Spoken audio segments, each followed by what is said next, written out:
After his father fell ill with tuberculosis, Jack Kahl and his family moved to Lakeview Terrace Projects in Cleveland, where they lived for several years. What you're about to see is a far cry from where he grew up. Mr. Kahl is the retired CEO of Manco Inc., whose best-known product is duct tape. So you could say that this is the house that duct tape built. Not literally. In June 1963, Mr. Kahl joined the Melvin A. Anderson Company, or Manco Inc., which sells pressure-sensitive tapes. He bought the company exactly 8 years later, and today is credited for Manco's transformation into a multi-million-dollar enterprise. We have 5.9 million Facebook friends because people have such an intense interest in duct tape, especially young people. But it's largely a man's product that evolved, and the wife bought it and he used it. Now we have 2, 3, 4, 5, 6, 7-year-old kids making crafts out of it. See that ground beneath Mr. Kahl's Avon Lake home? It wasn't easy to come by. Mr. Kahl asked 3 times to buy the lot, and 3 times heard no. Later, the landowner called and asked if he was still interested, and its position on the Lake Erie shoreline is a big reason why he was. But I like this view here, and it's just so expansive.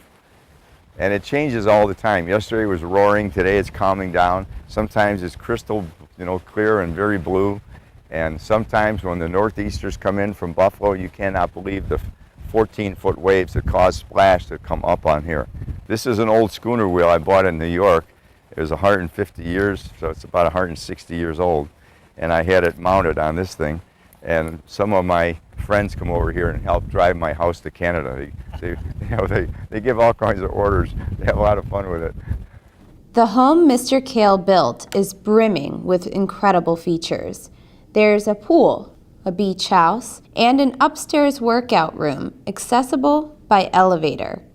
And while so much of the home is new, Mr. Kahl added some very old elements too, including fireplaces he had dismantled and transported from France.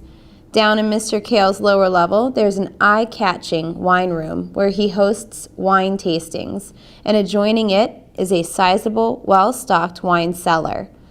Walk down the hallway and there's an Irish bar, a reflection of his heritage. And this next room is Mr. Kahl's home office, which pays homage to 2 inspirations in his life. When something happens in your life that you see that's so dramatic and you didn't see it coming, I was watching a horse race, but the way that horse finished the race, he had a 12-length lead at the stretch. He could have jaunted home. Instead, he ran the fastest quarter of the whole race and set a record that will never, ever, ever be broken. And I was crying, realizing that not only was he winning the race, I was happy for the horse, but I wasn't doing what the horse was doing. I dove into reading and becoming a student that I never was in college. Now I have a passion that won't go away, and I can thank a horse for that. Mr. Kahl also calls Sam Walton, the founder of Walmart, a mentor. The two established the foundation for their friendship during a brief chat in Mr. Walton's lobby, long before Walmart became the behemoth it is today. And he sees me and he says, "You're Jack, aren't you?" Like that. I couldn't believe he remembered my name. And he says, "You're a real student of management, aren't you, Jack?" I said, "I guess I am." "Well, so am I." He says, "So I'll cut you a deal. If you'll share with me the best things you're reading and learning, I'll do the same with you." To the day he died 14 years later. That's what we did. Mr. Kahl's family also has been a great support and inspiration, and that's clear not just in the array of photographs throughout his home, but also in the remarkably lifelike portraits of family that smile from the walls of the home's lower level. This is my mother and my 3 sisters, Mary, Therese, Coletta, and Margie. This is a story about women. So they had it all done. Coletta and Margie came in here, and Margie all of a sudden one day, she's totally white now. She's like my mother. She said, she told the artist, "Make me blonde," so she takes 10, 15 years off her life. Then Coletta comes in and says, "Well, if she's going to do that, I'm going to give you a hairdo I wore 15 years ago." And he had to redo the whole head to put that boofy look on her. And then this is my father, and my two brothers. We've had actually people in the bar picking this bottle up at night when they've had one too many. That's how real this stuff is. What also is very real is Mr. Kahl's memory of growing up, a family in need. To that end, he gives regularly to the Cleveland Food Bank.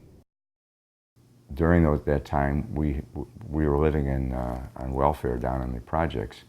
Well, you remember forever the hand-me-down clothes, and if you got a pair of pants that only had one hole in them or a pair of socks that only had one hole, you were happy. Given his humble beginnings, it's not entirely surprising that Mr. Kahl would refer to this home as a dream. But still, we asked, how different is it? Oh, it's radical. Radical. This was the house of dreams. This was what I always dreamt I would have, never thought I would. And when we're here by ourselves, I absolutely love it. Crane's House Calls thanks Mr. Kahl for allowing us to stick around to see what's behind the walls of his stunning lakeside home.